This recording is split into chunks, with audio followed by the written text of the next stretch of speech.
91.5 WBIM presents Bridgewater's Saturday Night Soundtrack with Rob Hicks. Whoever you're with, wherever you're going, whatever you're doing, don't stop. Just turn us up. Coming to you live from the Adrian Rondelou Campus Center. We are your destination for commercial-free classic rock to power your night. Bruce Springsteen, Tom Petty, Pearl Jam, Eric Clapton, AC/DC, Zeppelin, Foo Fighters, Aerosmith, The Clash, Nirvana, Guns N' Roses, Rolling Stones, Soundgarden, Van Halen, and hundreds more. 5 decades, thousands of songs, and one show to rule them all. All kinds of cool bands. You guys rock! We are all request at 508-531-1303. I can hear what I want when I want. Every song just rocks. So go get some food in the belly, gas in the tank, and prepare to make your Saturday night something classic. The Saturday Night Soundtrack with Rob Hicks begins now on Bridgewater's own 91.5 WBIM.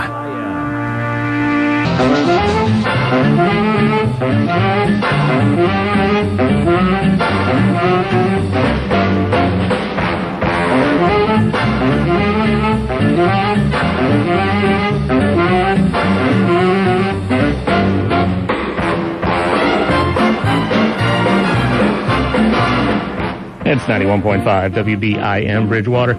Saturday Night Soundtrack is going. We're underway, so welcome. Give us a call, 508-531-1303. Let us know what you want to hear. And it's going to be classic rock until 11 o'clock, as it always is. I'll run through the usuals, all the places you can find us. You can like us on Facebook. Just search for Saturday Night Soundtrack. You can follow us on Twitter. It's at SN Soundtrack. And you can also check us out on YouTube. What we do on YouTube is we always post highlights from all of the past shows. And right now we've got almost every show from 2015 is up there. All you got to do is search for Saturday Night Soundtrack, filter for channels, and then you're off and running on YouTube. You had the filter for channels is important. If you don't do that, you're going to get about a bazillion hits for the Saturday Night Fever soundtrack. And while that may be entertaining for a while, you really want to find us. So that's the important part. Jared Barbetta and Steve Rimmer are not here yet, but they will be here eventually. They're going to be showing up a little bit later on in the program, so we'll wait around for them. And Steve may be leaving early. Jared's going to be here for the long haul once he does get here. One of the things that Jared mentioned about his arrival tonight was that he's coming directly from something, so he said he might potentially be coming in here in a tux. I'm hoping that actually happens. I really hope he doesn't stop, change, do anything else, because, that would just be a huge disappointment. When you're expecting Jared to show up in a tux, you really, at that point, the bar has been set, and you don't want to compromise that. So don't compromise that. Just show up in the tux. That's all I'm going to say. So 508-531-1303. Going to get into the first classic rock block of the evening. I'm going to kick it off with a song that radio consultant and Dorchester native Donna Halper played as a DJ at WMMS in Cleveland. As a result, the band in question gained popularity in the U.S., got a record contract, and dedicated their first 2 albums to her. The Saturday Night Soundtrack with Rob Hicks is on 91.5 WBIM, Bridgewater's weekend all-request classic rock experience. Sammy Hagar, 91.5 WBIM Bridgewater. Saturday Night Soundtrack that's wrapping up a block of classic rock, and it's also wrapping up a threefer of Van Halen. I mean, a threefer of sorts, because we played a couple of tracks from Diamond Dave and the Boys, and then we played Sammy Hagar, and they don't really get along too good these days, but that's what classic rock radio is for, so they can get along, at least when we play the tracks back-to-back. We can make them get along. That's how it works. Also in that block, kicked it off with Rush and Workin' Man, and that song was, that original album was released in their homeland of Canada. It was released under their own management. In other words, they didn't have a record label that was officially releasing them, so they only pressed about, I don't know if it was like 3,500 records or so in that first batch. And Donna Halper, who was a DJ down in WMMS in Cincinnati, Ohio, she's also a Dorchester native. She had got in her hands a copy of that album, and she would start to play. She'd play Working Man relatively regularly on the station, and it was generating a lot of good feedback from the folks in Cincinnati, Ohio. The blue-collar themes were really coming through. So people were calling and wanted to know about it, and eventually what ended up happening was she was responsible or she was a pivotal person for getting Rush their first record contract here in the U.S. It was under Mercury Records. Mercury Records eventually ended up re-releasing that first album here in the U.S., and obviously they got national fame and fortune and everything else after that. And Mikey D knows all too well what fame and fortune's like. True? How true? In fact, I'm late. I'm late coming up today because I had a book signing. That's it. Yeah. I know that happens every. I know the that thing is, happens I'm every so once in a while. famous. I'm doing book signings, and I don't even have a book yet. Yeah, there you go. Well, you know what? They know about the advance. Of That's course, that's of what it course. is. Donna Halper, and the first couple of Rush albums were actually dedicated to Donna Halper for helping them get going on their career there. Local chick out of Massachusetts. Yeah, you absolutely. gotta love it. Yep, Mass connection. She's a radio. She's like a radio consultant, historian, all that stuff now. And she was just working as a DJ back then, and heard heard Working Man, heard the first Rush album, liked their sound, and interestingly, she ended up signing them at a time when that was back when they had Joe Rutsey was his name. They didn't have Neil Peart. That was the only. That was the only album that didn't feature Neil Peart. Neil Peart joined a year later, and he was with them ever since. Yeah. Working Man. All-time classic. Oh, great song. Music. And it just makes you, it makes me feel like I feel like I'm sweaty just listening to it. Oh, you know what I mean? Just hammering drums and all sorts of, and I mean, Neil Peart's great, but I mean, the drum work in that song is fantastic also. So what about the guitar work? Oh, absolutely. The guitar work, Amazing. the drum work, everything just comes together in that track. Love that. Everything gels together. If I had to pick a favorite Rush track, that would be it. Oh, of course. I wouldn't even have Of course not. There wouldn't be much of a debate as far as I'm concerned. No, end of debate before it starts. Yes, absolutely. All right, talk to me, Mr. Hicks. How are you? I'm doing fantastic as usual. Oh, good. Nice day out there today. Beautiful. Was outside earlier doing some stuff. Back at the campus center for my last 8 hours of the work week. Sunday, Monday off. Oh, you got the long weekend, Mikey D. I go, no, I don't have a long weekend. I have Mondays off anyways. Correct, yeah. Oh. This is just a regular weekend for me. So I'm loving it. Don't rub it in, please. Absorbing it. Yeah, absolutely. Jared Barbetta, Steve Rimmer, they're going to be up here with us a little bit later on. So if Steve may pop in while you're still here. If he doesn't, you're definitely going to see him later on. And I don't know what time Jared's getting here, but he's going to get here at some point. So. All right. So what else is new? Among us, we'll all get it done. There is absolutely nothing new. I wish I could, we're at the point now in our lives, man, where it's like the song says, Working Man. That's basically what it is. I work, I prepare for this show, I come in here, I do this show. This is the highlight of my week. Now, what's it called? Saturday Night Soundtrack? Yeah. It's the Saturday Night Mayhem, or better yet, madness. Exactly. Which it can turn out to be when all four are here. Yeah. We're going to have some Southern rock madness coming up in the next block. You brought up an album. You said you had a selection. Yeah. We got, I think it's Skinner's, third album, Nothing Fancy? Yeah, Nothing Fancy. And, of course, everybody for the past many weeks wears their rock T-shirts of the past. Yes, absolutely. So I told you last week I'm going to bring a album up that's going to match the T-shirt that I'm wearing. That T-shirt looks very... Did you buy that T-shirt just for the show? Because that looks very well kept. Very well kept. Only worn very few times out there since I've had it. And do you want to tell the people the T-shirt that I'm wearing? It's Mr. Collins.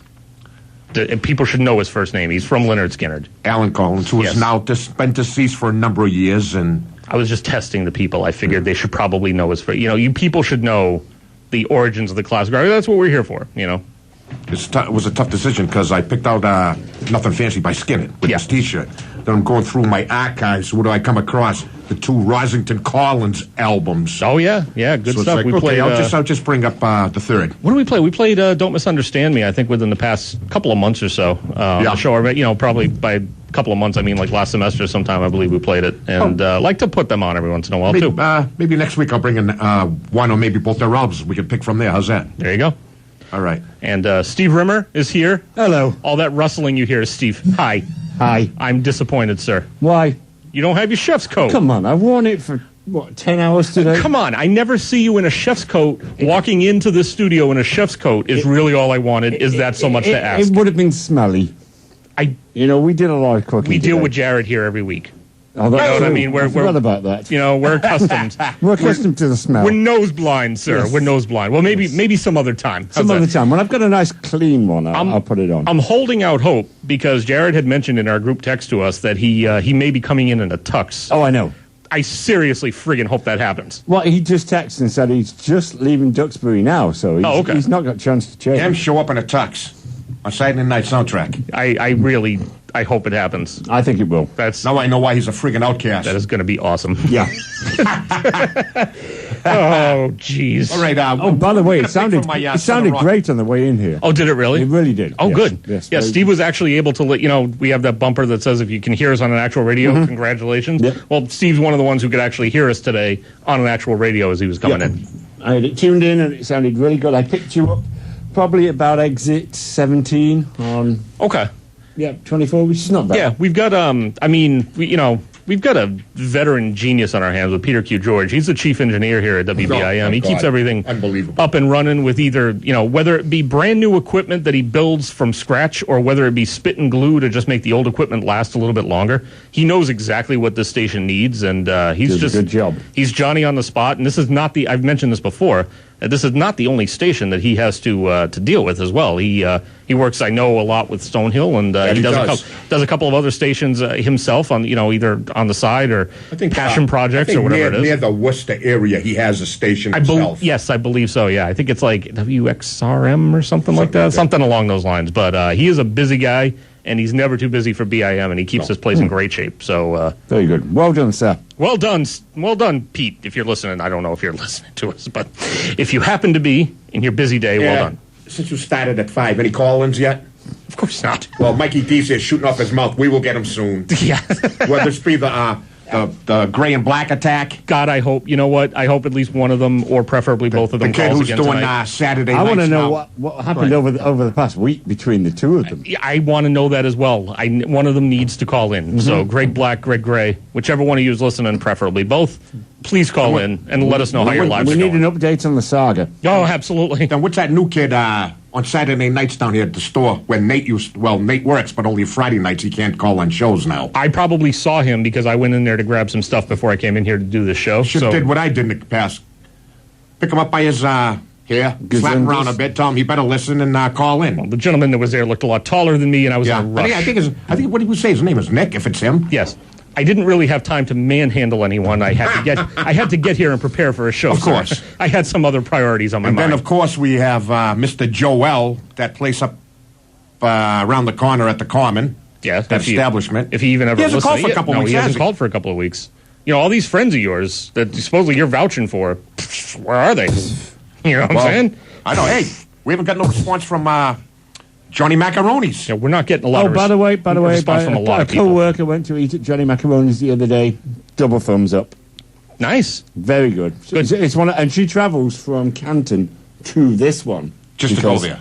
She loves it. All right. My wife and I still haven't gotten a chance to head over there and check it out, but she wants to, and at some point we will make it over there. That is a promise, even if they don't call us. Right by the railroad tracks, that old spaghetti can place there, you can't miss it. There you go. We're going to get into the next block of classic rock, and we're going to feature some Skinnerd in that, courtesy of Mikey D, of course. And first, we're going to kick it off. We were talking about Rush earlier, so we're just going to keep things going with another Canadian band. Up next, SNS on BIM. Bridgewater's Saturday night soundtrack with Rob Hicks is all request. Call 508-531-1303. The classic is our part. What we rock is up to you. It's the Who. 91.5 WBIM Bridgewater. SNS radio show. Rob Hicks, Steve Rinnemer. Should probably remember not to do that because the British guy's actually here. I shouldn't try to pretend that I'm British because you're just going to do it better. Yeah, everybody does it. It's just how it's going to. Yeah, but that's fine. I don't want to be like everybody, Steve. You know what I'm saying? I know. Before that, heard from Cream, Red Hot Chili Peppers. Had some rare Lynyrd Skynyrd in that last block, courtesy of Mikey D. Brought up Nothing Fancy, which is which is something fancy. It's the third album from Lynyrd Skynyrd. We heard Whiskey Rock and Roller. It's the last track on the album, which you don't really hear all that often, and good track there too. Kicked it all off with Triumph and 608. Triumph. That's deep. Yeah, that is deep. It was from their Allied Forces album, which is basically what that's pretty much all you need. Yeah. The Allied Forces album was pretty good. So. And then beyond that, don't worry about it. How's that? Still awaiting Jared Barbetta. Still hoping for a tux. Oh, we're getting the tux. I know we are. Oh, do you really? Oh, yeah. Do you know this for sure? Or did he confirm, or is this your faith in him? It's my faith in him. Okay, that's good. I know him well enough. Oh, good. He wouldn't take this opportunity when he has a tux on to then not wear the tux. Exactly. Yeah. I just want to I want to talk first, and then I want to throw a shout out to Chris Lawrence, who is a fellow WBIM alum, and I used to do my show with him when I was here in college, and he called in, said he had been listening for a bit, and he's going out of range now, but, with the live stream app, you're really never out of range, but we won't nitpick. How's that? You can get it in England. Exactly. He wants to hear, we're going to play, we're going to play some Pink Floyd in his honor because he loves Pink Floyd, so we're going to hear something from the Division Bell within the next block. And that's, very nice. That's be how it goes. Yes. So 508-531-1303. Give us a call. Let us know what you want to hear. You can like us on Facebook, Saturday Night Soundtrack. You can follow us on Twitter at SN Soundtrack. And you can always check us out on YouTube. All you have to do is search for Saturday Night Soundtrack, filter for channels. We're the first thing that's going to come up. And there's hours and Obviously hours. the first thing. And hours of entertainment up there for you. The best always comes first. Yeah, absolutely. That's how it goes. Yep. So we only have Steve until 9 o'clock tonight because he has to go to bed. But this is only a temporary situation. He's getting all ready, and everyone's all jazzed up over there. There's a Wegmans that's going to be opening up in Westwood. The 7 a.m. tomorrow morning. Grand opening is 7 a.m. tomorrow, so be there. I have to be there at 4. Go there and get, what should they get, Steve? What's bananas. Okay, but I want them to get something you're cooking. Are you cooking anything for tomorrow? Oh, everything's cooked already. It's already all set up. There's everything you can imagine. There's an Asian bar. There's typical American food, salads, everything you feel like. There you go. And when you put it in your mouth, just know that it might have come from Steve. It may have come from me. You don't know. I may have touched it. You don't know. It could have. Yep. It could not Exactly. have. That's the excitement. The General Chow's is incredible. The what is? General Chow's. Oh, I like General Chow's. Yes. Yeah. Yes. I'm not going up to Westwood for it, Nope. but I like it nonetheless. I can't believe it. We're going to have a line of people at 7 a.m. in the morning to go to a supermarket. True. It's not like it's Black Friday. There's no special deals. Yeah, it's a little. There's going to be hundreds of people there. It's a little wacky. There's going to be even more now that we touted it here, Yeah, because obviously we're reaching the masses. I don't know if Westwood allowed it, but quite often they'll have a fife and drum corps and they'll have cannons in the parking lot. So is this like an AC/DC deal? Like Exactly. It's like Wegmans grand opening is like Yes. going to an ACD concert. You're going to have AC/DC concert. You're going to have cannons. You're going to have you guys going to Absolutely. give out the little horns. You're going to have little devil horns. Everyone can Probably. wear? Yep, probably. That'd be awesome. And this is no offense to Steve, and this is no offense to Wegmans, but any grocery store that's opening up anywhere in my area, I would give probably about a month. Even though you just told, see, I've got the inside scoop on this because you were just telling me how remarkably well organized this whole thing is. yeah. So I'm sure it will come off without a hitch. In general, I am a skeptic. So when it comes to restaurants, when it comes to No, I agree. supermarkets, I always give them about a month to get their quote-unquote poop together. Yeah. So, within the first couple of weeks, months, it's always, or month, it's always going to be kind of shaky, but usually past that point, you figure they've worked out the kinks. Here's the thing. Next year, Yeah. Wegmans, okay, celebrates their 100 years in existence. They also have featured on the Fortune 100 top 10 list for the last 15 years, and they were number one once. And they are voted the number one supermarket in the whole of the United States. This hour of programming is sponsored by So, Wegmans. There you go. Opening, Exactly. grand opening is in Westwood tomorrow morning, 7 a.m. Line up outside, be obnoxious, and buy some bananas. And come and see me. And come see Steve. Yeah, I don't know what's going on. I don't know. Is it a flasher? Once again, we have an in with the maintenance person, and yet we have light bulbs that flicker on and off. That one's back on again, though, so that's That good. one's good. Yep. That's good. I mean, I'd like it not to be one step forward, one step back, but hey, whatever we can get, I guess I'll deal with that. Exactly. Can handle that. Yes. So let's get into another block of classic rock. Maybe Jared will show up within the next half hour or so. And you've got some 45s I've got a pile of 45s that you here. brought in. So how about during the next block, you swing one in that you want me to play first? I've got it in my hand right now. The 45. And I'll bring the 45 The too. You can always count on you, sir. I can always count on you. That's the There you go. important part. Yes. Classic Rock till 11 o'clock. Give us a call, 508-531-1303. SNS on BIM. From ACDC to CC Top, we've got the biggest collection of classic rock in Bridgewater. You're listening to the Saturday Night Soundtrack with Rob Hicks on 91.5 WBIM. Horse lips. Say it with me, horse lips. Horse lips. Oh, yeah, horse lips. 91.5 WBIM Bridgewater, SNS radio show. That was The Power and the Glory by, as we said, Horse Lips. Horse Lips. That was courtesy of Steve Rimmer, so thank you, Steve. You're welcome. And also in that block, we heard from Pink Floyd off the Division Bell, Take It Back. That was from my buddy Chris Lawrence, who was listening for a little bit. He wasn't listening at the time I played the song, but Of course not. that's how it goes. You know, that's life on college radio. Hey. Jared Barbetta's back. Yeah, I came in. Hi. Fresh out of the lodge. So I was invited to hang out with my friend last night to jam, I know. and it was a good time. We were up until 4 in the morning. Where were you again? We were down in Taunton. Taunton. Taunton, I used to drive through the taint of Massachusetts. I used to drive through and to Taunton all the time, and I hardly ever come close to it don't do anymore. But anyway, the point of this is I told him that we do the radio show, Oh, yeah. and he got excited. And we Was that a problem? no.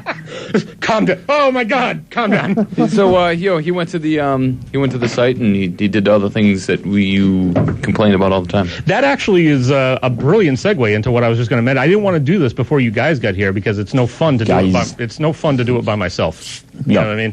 I need you guys Production value. to do it. Exactly.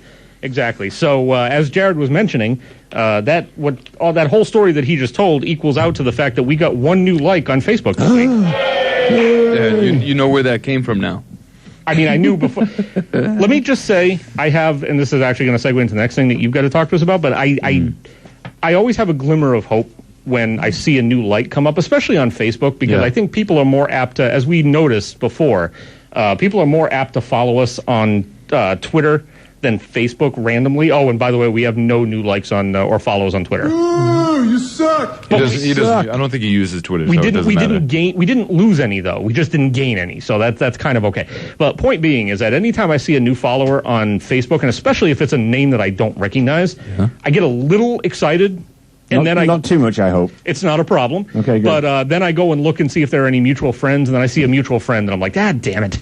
And then I find out that. But it's fine, because we want followers, and that's totally okay, and we want all the likes we can get. I like it when I all of a sudden find out that people that none of us are affiliated with just happen to independently be listening to us. Maybe I shouldn't have said anything. As Jared has a story to tell us about the last call we got during that block, too. Yeah. So, John, if you are listening, your mother says hello. And, He listens all the time, she said. And, keep your head up and things will get better. Yes, they will. I guess that hits a different, a nice little nerve with me. Yeah, no, I understand. Because that kind of stuff's important.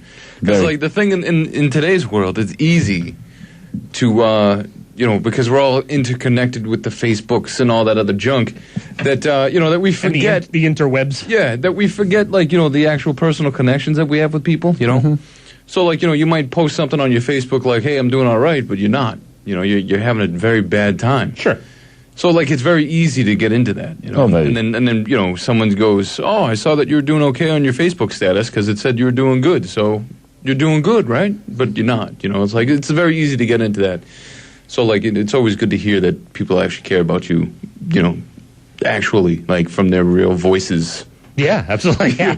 I mean, not that I'm doing any justice now by relaying a message from one situation to another. But also, it would be very disrespectful if you try to impersonate her to deliver the message. We shouldn't do that. No, let's not do that. We're not. We're gonna cut it. We cross the line, but we like to toe it at the same time.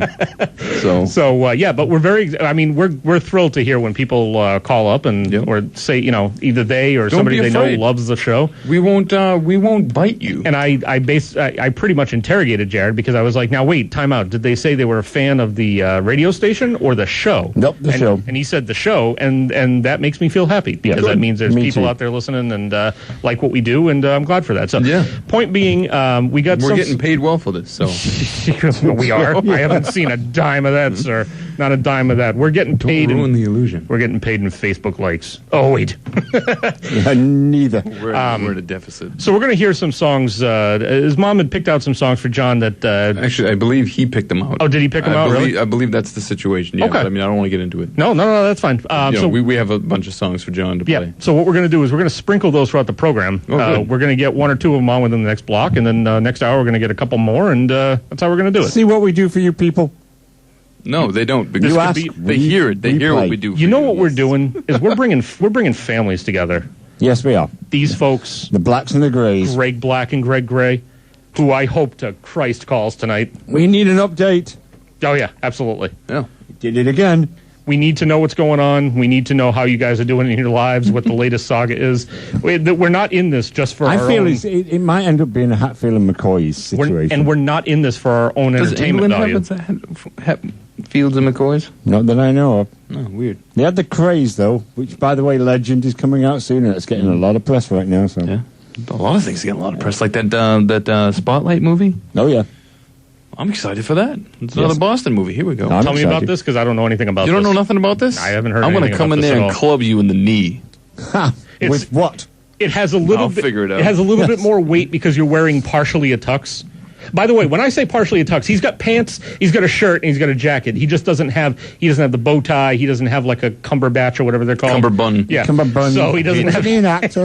I hate them. Wrap cumberbatch around your waist. I have 3 of those. I conveniently lost mine. I have 3. So yeah, tell me about this. Tell me about Spotlight. You don't have a waistcoat. Well, I'm in a tux because I was at Lodge. Yeah. Because I'm a Freemason. So Spotlight. Oh, okay, that's what we're talking about. Yeah. Because I was gonna plug our open house that's statewide next Saturday. Is there breakfast involved? No, some lodges are doing different things. So, like, you can go to a lodge and inquire about Freemasonry, and they might have I'd rather like inquire about breakfast. Well, you know what? My lodge is doing a breakfast on the first Sunday of every there month. You go, then. I keep telling you this, you Yeah. knuckle brain. I'm doing breakfast tomorrow morning. At any rate, Spotlight is a movie about Cement head. Yes. Spotlight's a movie about the folks who at the newspapers exposed the child business from the church. The priest. Oh, I did. Okay. Yes, I did see something about this. I didn't really know what it was. I didn't read the article, but I saw something about it. Yeah, watch the trailer. It's fantastic. As is the trailer to Hail Caesar, the new Coen's brother film. Oh man, does that look delicious? Is that the one with like Channing Tatum and George Clooney? Unfortunately, it is. Yeah, that's that. I sort of tuned out when I saw that. No, I'm gonna watch that. Yeah. I'm gonna watch it. And then the horror film The Witch, which is getting all kinds of great reviews. Well, there you go. Yeah, yeah. A lot of good stuff. Yeah, I got tons of it. The next movie I'm excited to see is The Martian. I'm going to go see that in a week or two, probably. Yeah? Oh, yeah. And well, you know what my feeling is? Oh, no. My feeling is this. There's people who think it's based on a true story, by the way. Oh, really? A lot of people out there are like, was that a true story? No, Morons. was not. My thing is this. Saving Private Ryan, Yes. Interstellar, Yeah. and The Martian. We've spent way too much money to save Matt Damon. That's not your thing. I saw that online. It was all over really? all over the internet. It's a meme. Yeah, it's a meme right now. Our mutual friend posted it the other day. Really? One of my friends posted it. Yeah. Yeah. I'll show it to you. I'll show it to you. All off over the air. place. That just deflates my balloon. Sue for plagiarism, then. Yes. Steve, with his balloon deflating, you want to come in? Maybe you don't want to come in here. Maybe that's good for you. No, I'm fine. Okay. All right. That's good. If it was inflating, you might want to jump in here. Yeah, I'd move with me over to for a the while. side. Just wait for it to tight. burst. God. See if I got covered in anything. Okay. So what else we got going on? We're going to get into some more music on that note. Are we going to get into John's request? Yeah, we're going to have a couple of John's. We actually got some Grateful Dead on deck, and then we're going to have one of John's requests, and then we're going to sprinkle some more of his requests in within the next hour or so. Wait, you know what that's like? What? That's like when you watching the news, and they're like, "Coming up next is this," and you're like, "Oh, I have to stay up and watch what this is all about." Exclusive to Saturday Night Soundtrack. Yeah, and you're like, "Oh, okay, I'm gonna stay up and watch this," and then you're like, because they made it seem like it's the next segment. They're like, "Okay," and you're sitting there, you're watching it, and then it's not the next segment. And then they advertise it again. You're like, "Give me what I." Well, no, it's not like we're not giving him anything. One or two of his songs is coming up within the next block, Oh, no, but guaranteed. right now. What I'm And then saying. within the next hour, there's going to be some more, But I'm and just then we're saying. going to sprinkle it about. And then, because we got to get a couple of more of Steve's songs in. Steve's not with us all night. Yep, He's here exactly. until 9. So we does gotta that mean make dinner sure is just you and I? Yep. We get the candles. No, I'm doing dinner. We have to do that. It before I just leave. means, I was going to say, it means that you guys got to coordinate that faster, is all that means. Yes. Okay. Like soon, because I'm hungry. Yeah. You're hungry. I'm hungry. I can eat a horse. I ate a horse, actually. Horse lips. It was horse lips. Isn't that a Yes. euphemism? We're going to go. There's no E in it, so I don't know. I'm just saying. Yeah. Yeah, we're You going. shouldn't look a gift horse in the mouth. You know why they say that? I don't know. Because the teeth. They could lick you. The teeth are the way that you discern the quality of the horse. So the teeth the are getting age. bad. It's not good. The horse isn't good. He's too old. Gotcha. You gotta get. So don't look a gift horse in the mouth because it's been gifted to you, and you're like, nah. There you go. Yeah, I had a stroke. For the love of Jesus, can we play some more music? Yes. Yeah. You know, we will when someone calls and tells us to stop talking. How's that They sound? already have. Yeah. Let's do this. Saturday Night Soundtrack, BIM. Hitting the bars or hitting the books. We'll make your night rock with Rob Hicks and Bridgewater's Saturday Night Soundtrack on 91.5 WBIM. Golden Earring, 91.5 WBIM Bridgewater. Saturday Night Soundtrack, that one wrapping up a block of classic rock. We heard, just before that, Neil Young. Had a couple in there from Ted Nugent for John, and Grateful Dead kicked it off. Rob Hicks, Jared Barbetta, and Steve Rimmer. It is 7:08. Nice block. Very nice. It was a very decent block. It was. So, hey, have either of you guys updated to... So, the whole iOS 8 to 9 shift took place. Did it? Okay. Have you guys updated to whatever the... Did you get a notification within a couple of weeks like, hey, 9.0.1 is now available? Well, I only updated last Saturday. Yeah, I was- actually joining the show. We're way ahead of you. Okay, good. So you guys got the... So the problem is basically when you do it right away, apparently they have bug fixes within the next couple of weeks or so. Yeah. And Apple becomes like... They're like the annoying... They're either like the friend you don't want to hang out with and just keeps texting or calling you, or they're like the girlfriend or, whatever that just won't give it up. Like, I'll get notifications on my phone that are like, hey, 9.0.2 is now available. Do you want to update? No, because I don't feel like having my phone out of commission for a half hour. So I do the thing like, hey, ignore or remind me later. And then it comes back and it's like, remind you tonight? No, remind me some other time, not when I feel like it, okay? Jesus. I don't understand why. It's very insistent, and I'm going to eventually have to do it, but it's just annoying. Why don't you just do it now? Because I don't want to do it. I'm using my phone my phone is instrumental for this program. Why don't you use my phone? No. Do it. No. Your phone is not instrumental for this program. Your phone goofs up this program numerous times. I'd rather just stick with my phone. I will try to remember to do it overnight tonight if I possibly can. Otherwise, I'll just end up just hitting remind me later for the next week. You should just have your phone set up so it just does it automatically anyway. Yeah. That's what I do, so that way, like, all my apps and everything else get updated as I sleep. Done. Yeah. I don't even have to remember to do it. It just does it on its own. It's like, oh, hey, maybe I should do this for him because he's a nice guy. Good. So, Yeah. Rock and Roll Hall of Fame Yes. 2016 nominees were announced this week, Yes. and I'm shocked.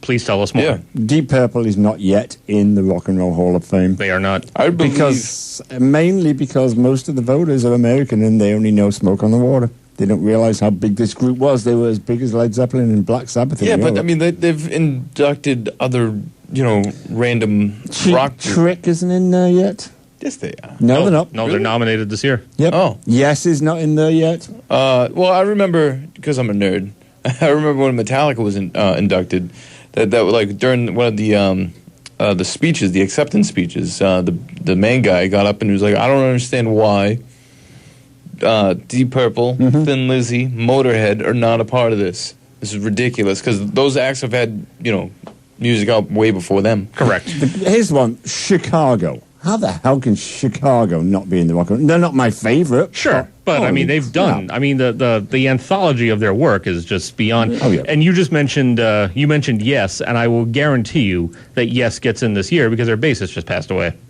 Oh, yes, of course he did. Yes, he did. Yeah, Yes, he so did. Okay. I have a feeling that will be almost like when people like die and then they get the posthumous Oscar. Yes is going to get into the Rock and Roll Hall of Fame this year because of the passing of their bassist. Now, you know what I feel about Steve Miller, but he should be in there. Yep. He's not. Yeah, he should. He's The Cars. I actually thought of you this past week, Steve, because Steve Miller Band is. We kicked off our show with Steve Miller Band, as a matter of fact, and Steve Miller Yes, Band. I heard while I was driving. Thank you. You're welcome. Steve Miller Band is going to be playing at the Lynn Auditorium on November 5th, and it just reminded me of the fact that you mentioned that be you a fan of Steve Miller Band on the radio or not, you perhaps want to save your cash when it comes to seeing him live because it's not necessarily the greatest way to see him. No. No. If anybody's insistent on seeing Steve Miller Band at the, the Lynn Auditorium would be the place to see it. I mean, you're not... Yeah, because it's not a big venue, though. That's exactly why. It's an intimate setting. You're not sitting in a stadium bumping elbows with 50,000 losers. You're in a stadium. You're 50,000 losers. You're in an auditorium with about phone ringing. No, you're in an auditorium with about 2,100 people. I think is a capacity there. And so if you're dead set on seeing him, that is the place to see him. The other act that you might be more interested in is apparently 10 days later on November 15th, I believe it is. Steve Hackett's going to be at the Lynn as well. Steve Hackett, for anybody who doesn't know, is he was the guitarist for Genesis for most of the 70s, from like 70 to 77, I think. Yeah. He took off before the band actually became the mainstream popularity that everyone knows, with albums like Duke and all that. With the garbage. So essentially, the period of time that Steve really liked Genesis, Steve Hackett was a part of that. Oh, absolutely. And he's going to be at the Lynn Auditorium on November 15th. I think Neil Young's been there. I think I know Neil Young played a show this past summer. I feel like it was at the Lynn, but I'm not entirely sure. But they've had a ton of acts that have come through there. I worry about what Hackett might be doing now, though, because he may have gone acoustic, and that wouldn't suit his style. Yeah, but I'd have to look into that one. I guess Steve Hackett couldn't hack it onto the acoustic guitar. Oh my god! I missed this, sir, for the first hour or whatever it was that you were that you were not with us. Yeah, and that week, a couple of weeks ago, we missed it too. I missed it then as well. That's a fond remembrance. What was the one I said the other? What was the one I said the other night on the on the messaging that we're doing? Like, the bricklayer. Oh yes, he's cracking himself up. The video. There's a guy. Steve sent a video of a guy, Brazilian, probably He's English, and he's just laying down bricks like very quickly. It's in a herringbone pattern. Not easy to do. No, not at all. I've done it that myself. Twice. I'm going to sneeze. Bless you. Maybe. You know, I'm going to go and get ordained and make cards up so that way I can just bless people. Yeah, I'm surprised you actually said it. Yeah. But at any rate, so this guy's like laying down bricks. I'm sorry. We have insects in here. So I'm trying to get to this story. Yeah, go ahead. So then do it quickly because I got to switch the tape over here and I want to jump off the air to do it. So I say to the guy, I was I guess he's a quick lay. Yeah. I guess you have to see the video to get it. You really have to. Anyway, let's play some stuff so you can switch the tape. Go now. All right, let's do it. Classic rock. All the food. Classic rock till 11 o'clock. Give us a call, 508-531-1303. Got a double shot of the Beatles coming up. 2 from the White Album on deck next. So, you just spent hours putting together the perfect classic rock playlist? Yeah. Yes, sir. That's so cute. This Saturday night soundtrack with Rob Hicks on 91.5 WBIM. Metallica, 91.5 WBIM Bridgewater. SNS radio show wrapping up a block of classic rock. Heard Steely Dan in there, Red Rider. A couple from the Beatles, Rob Hicks, Jared Barbetta, Steve Rimmer at 7:38. You guys up for a segment of what the hell's wrong with British people? Oh, of course. Okay. Always up for that one. All right. Here we go. Okay. All right. David Cameron. Oh, yeah. You hear about all the stuff that's going on?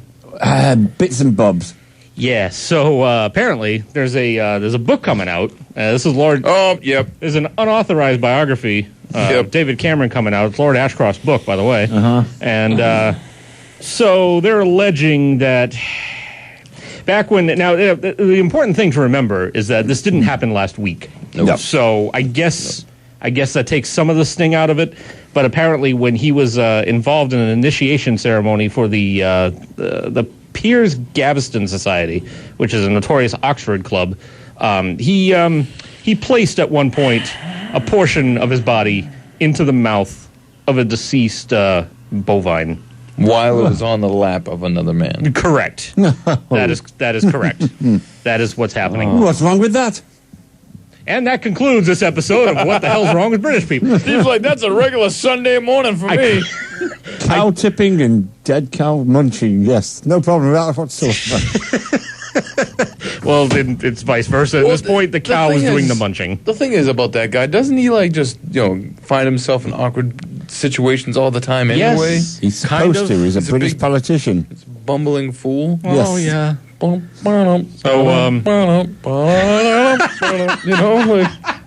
Is that the new Prime Minister of the UK theme song? Yeah. They all tend to be a little like that. Margaret Thatcher wasn't, though. Oh, there we go. Oh, there you go. Granted, remember that, for all intents and purposes, I am criticizing this man while, Donald Trump is the front runner for one of the political parties in our country. So I'm really you have people called Mitt Romney, and you have... What was that other silly bitch called? I'm no one to talk, except that all politicians are just whack jobs. Is pretty much the beauty of British politics is when we've got whack jobs like that. At least they have parties named the Screaming Loony Party or something. And that's a legit name, correct? Absolutely. Yeah. I want them to still wear the Raving wigs. Screaming Loony Party. I want them to still wear the wigs. Isn't there someone still in Parliament somewhere that still has to wear that wig? Well, they do in the House of Lords. There you go. That's what it is. Yeah, the Speaker wears the wig. Do you know how many holes it takes to fill the House of Lords? How many holes? Yeah. No. Okay. Did you know that the housefly hums in the key of F? Yeah, and houseflies take off backwards. So you try and hit them, you've got to go an inch behind them. Yeah, Ray showed me that. Yes, exactly. What a man. When you tune into the Saturday Night Soundtrack, this is this is what you get. You are going to be a Trivial Pursuit master. Yeah. Absolutely. So, so we'll see what comes with it. I cracked up when the publisher, or one of the representatives of the publisher who's going to be putting this book out, someone asked her, why did you, what was the purpose of leaving this in? Did you debate whether or not this was appropriate to leave in? And her response was, we considered taking it out, but then it just made us smile. Oh, yeah, as it would. It's probably what David Cameron said. Truthfully, in Oxford and Cambridge, that's got to be the tip of the iceberg. Oh yeah, you know, just a that in a pig's mouth. Nothing. Well, I mean, the whole thing. I don't like talking about politics, but the whole thing is like you look at the political scheme over the whole world. It's just goofy. True. It's all like, you got these people that, putting appendages into things, and then you have, like, rap artists who can't keep their mouth shut saying they're going to run for 2020, and then you have put an appendage in them. Then you have, real estate tycoons that are like a comedy parody of Lex Luthor. Yeah. And you have Randy Quaid, who looks like... what's wrong with that dude? Oh, he just got arrested, right, at the Vermont border. He was trying to sneak back into the USA again. Right, and if anybody doesn't know, why is Randy Quaid on the run? Vandalism in California. Yes, way back in 2010, he and his wife were apparently squatting in the guest house of a house property they used to own, exactly, right? Yes, and they took off. They've been living in Canada for a while. Now she was granted citizenship. But they obviously won't grant him citizenship. They granted her. Yeah, they granted her citizenship 3 years ago. Yeah, they wouldn't give it to him because he's a loony running around talking about how people are trying to, I forget what the term was that he used, but it was like Hollywood, whack lords or something like that, like people who were killing Heath Ledger and all this, and they were out to get him. And loony. he's as loony as his character was in Independence Day almost 20 years ago. Absolutely. And he's just fulfilled. It's just a self-fulfilling prophecy. Actually, at this point. Think about these movies. I mean, the Lampoon series. I mean, he was pretty much loony in those too. Yes. We should have seen the signs. Yes, we should have seen it. But he was so damn entertaining. Now, how is it that all these guys that go a little bit loony after they leave the spotlight all have to have these massive, big grey beards? Jim Carrey, David Letterman. When you're that loony, you don't have time to be shaven. Oh. You know what I mean? You have to dedicate all your time to looniness. That's true. And that's true. Putting things in the mouth of pigs. Exactly. I mean, and again, not to criticize David Cameron. To be fair, we had a president that did that, and it was 20 years ago. I've never put anything in a pig, so I wouldn't know what that feels like. It might be with Craig. I like bacon too much. Considering what I'm having for dinner tonight. BLT, bring it on. Steve, I'm glad you've come out of your shell, sir, since we brought you on the program. Yes. Your contributions are innumerable and priceless. Thank you. Speaking of your contribution, we got a block coming up that's going to include. I'm actually changing it. I've got. Oh, are you? One. Yes. Okay, well that's good. Oh, so, yeah, do that. Well, we got a. We're going to do a block of Black Sabbath, which is coming in by request, and then we're going to get to whichever song you pick. We'll play yours after that. I'm going to. You'll like it because it's a cover of a Van Morrison tune. Am I going to like it, or will I be highly critical, as I tend to be? You might list it when people cover Van Morrison stuff. Hell. We need a webcam in here. When you need it. We don't, by the way. I'm saying that sarcastically. We don't actually need a webcam. I should have put my chef's coat on tonight. Don't try to do it. It would have been a good compliment. I know, this would have been very nice. It would have been. Yeah, I got it in the car. I asked you to, sir. I know. asked you numerous times. It was kind of smelly and dirty. I even sent the message and said, it's okay. I know. And then you came in with not. No. My Big Bang Theory thing on, though. So there you go. Oh, I hate that show. What are you talking about? Why do you hate that show? I hate that Big Band. Show's entertaining. You hate everything. It's not entertaining. That's okay. We'll really do, actually. No, it's not. It's terrible. Okay, so we're going to get into some more music that Okay. Jared probably won't like, but apparently it's very difficult to please him. It is. It is. Ask any woman I've been with. Think about that for a while during this next block. Indeed. Think about that. If you dare. Block of Black Sabbath coming up next. SNS on BIM. Saturday nights with Rob Hicks. He's like Wolfman Jack. Without the beard, money, or timeless popularity. Coincidence? I think not. Bridgewater's Saturday night soundtrack on 91.5 WBIM. It's Eddie and the Hot Rods. 91.5 WBIM Bridgewater. Saturday night soundtrack. Gloria going into Can't Get No Satisfaction. That one courtesy of Steve Rimmer. Once again, thank you, Steve. You're welcome. Saturday night soundtrack. It's been so long since you've done that, and I have not missed it a bit. No. Not a bit. 508-531-1303. Give us a call. We're doing classic rock until 11 o'clock. So you can get anything on you want, and you can like us on Facebook, Saturday Night Soundtrack. Saturday night soundtrack. You can follow us on Twitter at SN Soundtrack, and you can check out our YouTube channel. All you have to do is search for Saturday Night Soundtrack. Saturday night. I was waiting for it that time. I was waiting. I was going to, you're giving me a break. Filter for channels, and we'll come right up there. Now, most of the shows are up there. I will admit that because this is sort of a, admittedly, this is a bit of a one-horse operation.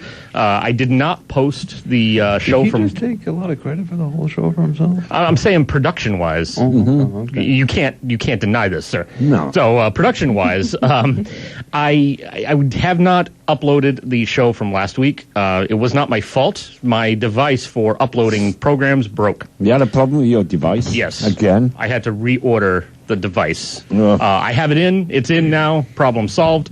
And I'll be converting this show and last week's show, and they'll both be posted this week. Good. Your device is not in a bovine mouth by any chance, is it? Absolutely not. Okay. It's in a box. All right. Yeah.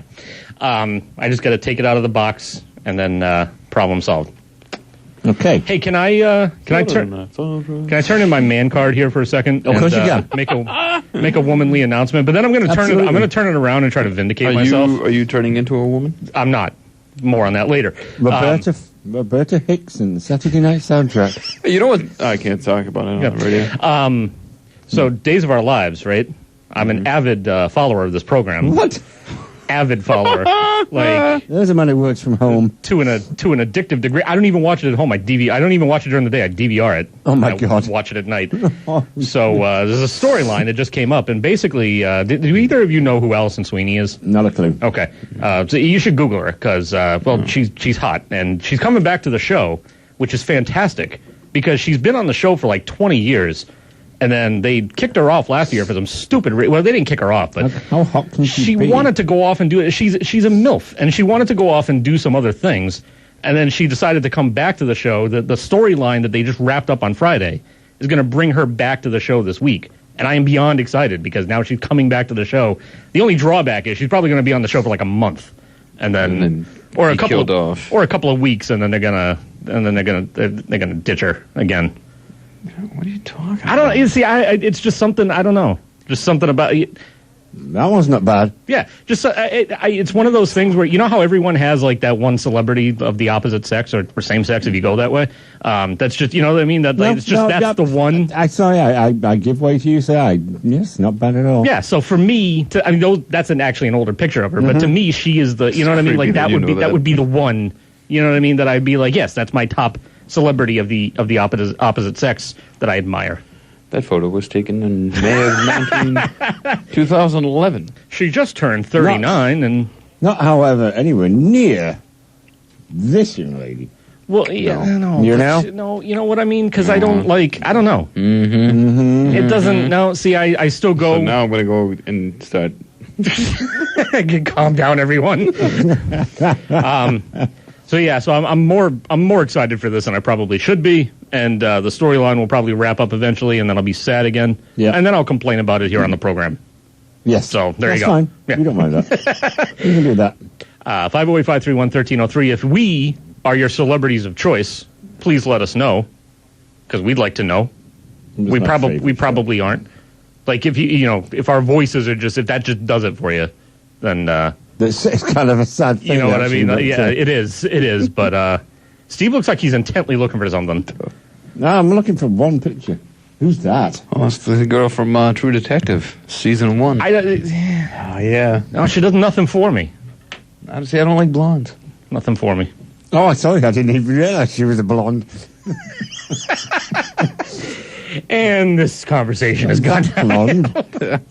But I admittedly started it, so yes, it's fine. So it's fine. It's fine. How was your sub tonight? Oh, my sub was delicious. Thank you, by the way, to Campus Pizza. Much appreciated for the fact that they. What's the face? What? No, it's okay. No, you just made a face. What is it? That's okay. I know what it is. No, I had a wonderful BLT for a change. Yeah, that looked like it was good. The bacon, still got some more to eat. My sub was good. I don't know what the tip situation is going to be based on what I know, but they added it, so he didn't have much choice in the matter. What do you mean they added it? They just added it in the bill. They can just do that? Apparently. Yep, they did. How do they just do that? I don't know. Is it one of those things where they just... It's almost like it's a delivery charge then, at that point. Well, delivery charge is different than a tip, though, no? It's basically the same thing. Yeah, but does the company get the delivery charge, or does the driver get the delivery charge? I don't know.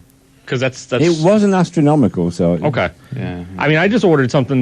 We just got takeout the other night for something, and it was like there was a delivery charge, but it was like $2.50, which clearly looks like it probably was just going to the establishment. Not bad. Alison Brie. So Liza Minnelli trying to get to a gig. I have not heard about this. Oh, yes. And her plane was turned around because of inclement weather. And it was... Where was she? I don't know, but she was traveling 200 miles. So she took an Uber car to get to the gig, which I thought was good. It only cost her $200, which is not bad, so you're paying $1 a mile. Can you imagine you're the Uber driver that picks up Liza Minnelli? But then he's got to drive back after that. But do you think to yourself... that's got to be factored into the charge, though, no? $200? $200. For a 400-mile round trip? No, apparently not, then. No. I would expect double that for the fact that he's got to, like you said, actually go back. Exactly. Like, she gets in your vehicle. Do you think to yourself, is this Liza Minnelli? Or is this a Liza Minnelli impersonator? They're pretty damn good, but is it an impersonator nonetheless? I'd go for the impersonator. That would be the first thought that I would have on my mind, and there'd probably be very little talking involved. I just would not want to have. I'd just be like, this ride needs to end very quickly. I would expect it was male as well. Yeah. Yeah. She was pretty when she was, younger. Was she? Yeah, still a little off looking, but. Still a little off looking. Hey, you know what? Depresses me, and it reminds me of it because I see this in Jared's hand there. Jared's face. Wow. What? Jesus. Steve's dropping all these mic drops, and then he's going to be like, "Well, 9 o'clock. I'm out of here. Thanks.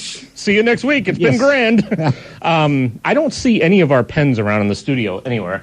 It's because people stole them. I got a big pile of them. I mean, I know they're fantastic, but at the same time, I thought it was, and I sent a message to you guys this week that I thought this was fantastic. I was in my boss's office at work, and that's right. He was sitting there, and it was a conversation about work. Like he was going over something about invoices and things, and it was a relatively serious work conversation. And he's sitting there with his WBIM Saturday Night Soundtrack pen in hand, nice, checking off some stuff and.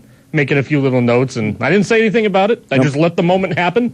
I appreciated the fact that he had the pen in his hand, and he has already managed to break off the really? clip. Yeah. I remember you mentioned that those are very easy to break, and these have been pretty good though recently. Yeah, and he did. I haven't broken any. BIM, who's this?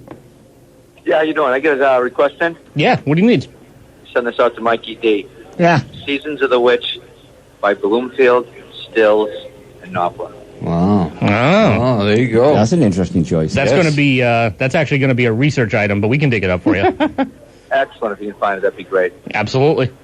It's going up from Joel at Bogart. Sounds good. We're glad to hear from you, Joe. We haven't heard from you in a couple of weeks. Yeah, you guys deliver? And he's gone. Well, that Jared guy's talking to me now. Click. It's like the kiss of death. God damn it. Oh, no. I just want to know if they deliver. They deliver what, sir? They're a bar. What are they going to deliver? I don't know. They're not going to deliver. Here's some bar pizza. No, I don't. Bring me over a whiskey shot. Right? Bring me an Arnold Palmer with something in it. I don't know, some Jack Daniels or some crap. I don't care. So you guys want to get into some music so I can go find the song and we can play some stuff? Sure. All right. More classic rock coming up. 508-531-1303. Answer the phone. Yeah, all right, let's get this. BIM? For BIM, we always deliver. Nice. There you go. Nice. I got to take care of you, you know? Yeah, next Saturday we're coming to you, sir. I'll have a pizza run right over there right now if you want. Sure. Oh, Thanks much. Hey, thanks. Hey, we got live music going on here tonight, too. If you throw that out, it'd be great. Oh, yeah. All right. Well, why don't you make a plug on the air now? We've got some BSU students down here. That's A couple of the nice. teachers playing tonight, so it's an open mic night. Oh, cool. Very good. Very good. Thanks a lot. No problem. All right. So take care to everyone, and good luck to everyone doing the open mic night. Don't suck. Where do they have to go to? To hear this? Just Bogarts, just down the Bogarts, street. okay. Down the street. Everyone should know. I'm hoping everyone around here knows where Bogarts is. Okay. If you don't, if you just wander around the campus, you'll find it. It's that close? It'll just show up. Yeah, we drove by it. You probably don't remember. We drove by it that one time when we had to try to find parking spaces in the snow. Yes, when I they remember wouldn't let that us one park time. anywhere. Yes. We drove by Bogarts at that point, and it's right near here. It's just kind of almost down the block. Don't break those things. Look at him. Playing with the pens. As long as that's all it is. Yeah, there's no pigs involved in this one. Oh, Jesus. Classic Rock till 11 o'clock. Give us a call, 508-531-1303. You're listening to SNS on BIM. Saturday nights and classic rock. They just go together like bacon and hot fudge sundaes. Whatever. Just trust us on this, okay? Bacon and hot fudge sundaes. Yum. The Saturday night soundtrack with Rob Hicks on 91.5 WBIM. ZZ Top, 91.5 WBIM Bridgewater. SNS Radio Show, Rob Hicks, Jared Barbetta, Steve Rimmer, 8:35. How's everyone? And that's in alphabetical order. What? Oh, your names? Yep. Yes. Yeah, I suppose it is. I never actually thought about it. It's not, though. Well, Mine goes first. Yeah, Jared Barbetta, Steve Rimmer. Yeah, but then you put your name ahead of mine. Well, my name comes ahead of both of yours because it's my freaking show. Let's not forget who went to this college, people, and who began this almost a year ago. 508-531-1303. Give us a call. Let us know what you want to hear. Got Classic Rock going until 11 o'clock. In a couple of weeks, the Alumni Takeover Reunion is going to be happening. So, what, next week, right? No, 2 weeks from now. Yeah, 2 weeks. That's why I said a couple of weeks. So, the 24th is going to be the Alumni Takeover Reunion. It's going to be going on Friday and Saturday. So, Saturday Night Soundtrack is going to begin at 10 and going to end at 11. Yeah. So it's just going to be me. Yes. Because as you can tell, the scornful tone in Steve's voice. Well, I'll still be at lunch, so. No, I know. Steve's just not coming because he just doesn't have the gumption. I mean, there's no reason. 35 minutes for an hour? I don't even want to each way necessarily drive all that way to come here for just an hour. We should record now a quick little hour's worth of segment, and then just have someone stay here and just put this on, and it's just us yapping for the next hour, and then that's it. We'll just that's what we'll load that into the tick. How's that? Yeah, somebody can just play that. Exactly. It sucks at 4 a.m. You know what really sucks? Mikey D. 4:30 in the morning. All of a sudden, you hear Robert Downey Jr. gave an interview. Just like actually, maybe that's what you should do to prepare for the show. For that hour episode. What's that? Is that you just do a whole highlight reel. Like, you know, like how some people will just have like a highlight of like the season, like because it's a mid-season or whatever. True. That's what you should do. Yeah. I mean, like, you know, what are you going to do? Like, play 10 songs and go, man, this is the Saturday night soundtrack. I mean, there's probably gonna be very little talking, and I'm just gonna throw together some songs. I'm gonna play those, and I'm gonna get out of here because somebody's gonna want the key in like 45 minutes after I leave here. Mm-hmm. I'm still saying. Speaking of which, where is the key? Oh, it's right. Isn't that it? No, it's mine. This might be a problem. Yeah, well, let's... Oh, no, it's in my pocket. It's in my pocket. Crisis averted. Oh, my God. We're all set. Everybody's on the edge of their seats at home. Oh, my. What could happen next? It could be a Days of Our Lives moment. It's a Yes. I can't stop watching the program. That's all I... They used to have it on at... it came on at Target when I used to be in the break room, and I would get out of there as fast as possible. I can't defend myself. I really have no defense. I'm just from a guy who watches The Price is Right, and right. You know, I mean, let's make a deal. I started watching it because my wife would watch it. Like she would. I had no investment in this. My wife would DVR it, and then she would watch it at night when she came home from work. And this was like she got in the habit of doing this maybe like 4 years ago. Yeah. So I would be sitting there and I would be paying no attention. And then, you know, how time goes by and then you like, just nothing else is going on. And you're like, hey, who's that person? What are they yelling about? And then eventually you find yourself drawn into this program, which I realize is melodramatic and stupid, but I can't stop watching it anyway. That's okay. It's basically it's my vice. vice. There are shows like that I watch. That's what it is. Like I said, Allison Sweeney's, I mean, I find her hot and she's going to be back on the show. That's my man reason for watching the program. I'm going to use that as my defense. Not bad as well. So I'm going to do that. Speaking of wives, you and I are married. Yes, we are. Not to each other, we hasten to add. Not that there's anything wrong with that. Not whatsoever. But it's not the case. No. So please stop. Do you get...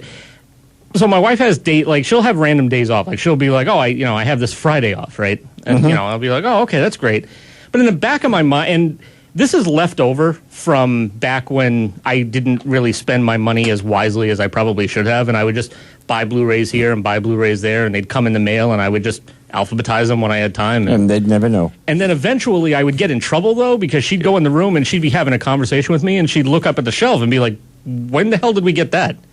Why did we have that? Why are the Blu-rays all the way to this level on this shelf? So when she has a day off, it's mail. No, not even the mail, because I'm actually doing very good at disciplining myself and not purchasing things. But it's the mindset of stress and panic. So I'll go to work and I'm sitting at work and I'm like, Christ, is there anything that is she gonna, and that's what I'm worried that she's gonna go in the room and she's gonna see something that and be like, when did we get that? And it's just stressful. Knowing that she's at home and, no definite plan that she's just got a day off. And I'm like, she's going to find something and I'm going to be in trouble for it. Well, and I know that's going to be the case. Wouldn't the solution be don't hide stuff from your wife? No, I don't hide it. I just don't necessarily always mention it when it's purchased. Agreed. Because technically speaking, it's not hidden. It's on the shelf. And I try to get away with, which, works every once in a while, with the, I bought that months ago. Oh, yes, Jared lent that to me. It's just cleanly alphabetized into my own collection. How might I add? It must be credit cards then. What do you mean? Well, how do you hide the payment method? Oh, it's just I buy it with my debit card. We don't have credit cards. Anything. So my wife checks our bank account daily. But it's not a joint account, so it's just my debit. It's my bank account. It's my debit card. So that's basically what it is. And I mean, granted, she will also purchase clothes and things and. Well, that's okay, though. You know what I mean? And shoes. That's fine. And all that kind of thing. But it's like all the vases and flower pots and pictures and wreaths. But at the same time, I get in trouble, and I have the stress and the heart attack when I'm sitting at work. And then I'll get a text, and I'm like, oh, Christ, she found something that she's not happy about. I'm going to have to, what's for dinner? I have no idea.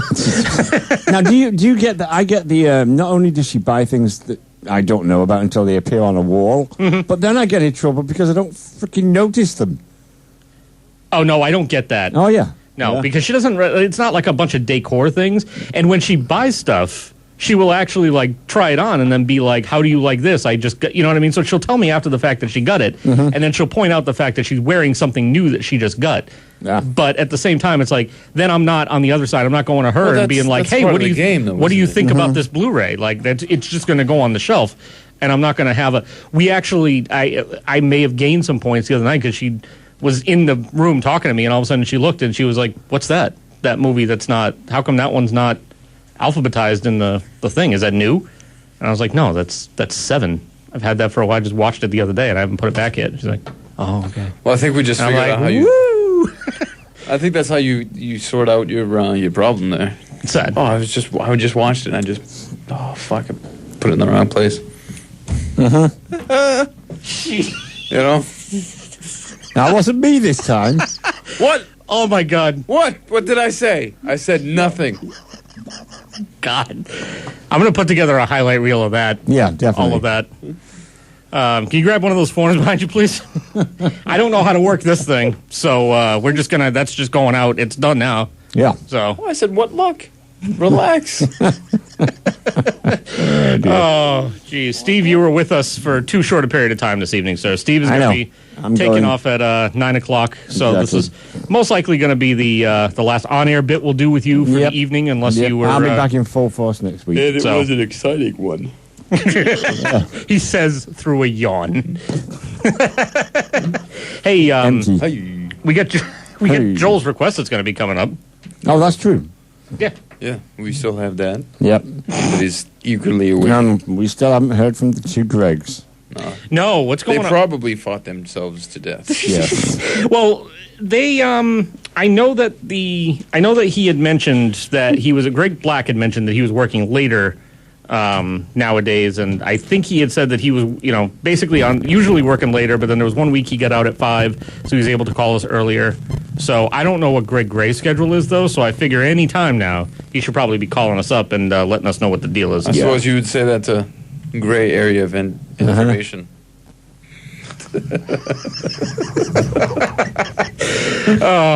And on that note, thank you again for this evening, Steve. Thank you, Seth. We will see you next week. Jared, you and I have 2 hours and 15 more minutes of glory Most of it ahead we of us. spent in the other room because...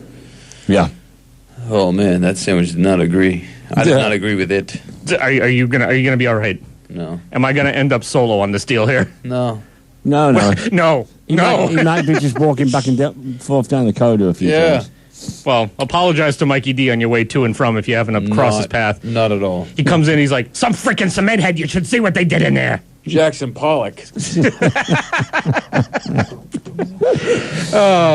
it's like the guy couldn't afford any other colors. It's an MDSG, multi-directional splatter bottom. And with that, Steve, we'll see you next week. Jared, I'll talk to you in another Enjoy your pudding. 20 minutes and watch your mouth. So. I did. You guys just think I said something. SNS on BIM. Got questions? Ask a Freemason. Just make sure you have a comfy chair, plenty of snacks, and at least a few hours to spare for when he actually starts talking. Jared Barbetta is on this Saturday night soundtrack on BIM. It's The Doors, 91.5 WBIM Bridgewater. Saturday night soundtrack, the show that would know nothing at all about being strange. Rob Hicks, Jared Barbetta, and Mikey D's back. And we can make your requests part of our last 2 hours. Give us a call, 508-531-1303. We're doing classic rock until 11 o'clock. And it's 9:07. How you doing, John? Good luck sorting that pot out. Who made this bird's nest? Why is there always an issue when I get you guys I come in up there? here earlier. There was no issue. You sure? You gotta be kidding me. Quit Somebody screwing, go deep sea fishing? quit screwing with my He's all angry again. headphones. I can't hear nothing. Hey, Rob. Yeah. Look. Just do that. Just the whole time. Now, let me guess. See what. Leave them on like that, please. What are you doing? Quit screwing with my dots, man. Look at this. This is. Chaos. I come up here earlier, just you and me. We were fine. Neat. Place was picked up. Now, I don't even know whose headphones I got on. It looks like I got camouflage hanging off me. I don't actually... What the heck is going on? I don't know. I don't know what happened. I don't go out there. I got nothing to do with that room. From now on, when I'm not out here, you better come out here and straighten things out. I'm not. I got a show to run. I can't be in there. You know what it looks like? Remnants of a Masonic Lodge meeting. Wow. Oh. Wow. And it happened. It did. It happened. I had to throw that in. Hey, you know what that looks like? That looks like Rick Allen's drumming. How's that, pal? Yeah. It's a mess. Yeah, there's no comeback to that. Mike, I want to talk to you about something that happened last week. Yeah. Let's talk about it, Mikey. Jared doesn't want to be a part of this conversation because it's football related. All right, let's just get my phone. Okay. What's going on in the interweb? But so, did you happen to, and I know how you are about other teams, and I know how you've expressed the fact that you've lost a lot of interest in professional sports. Pro sports, yeah. Yeah, and I mean, you follow the Patriots, but that's pretty much it.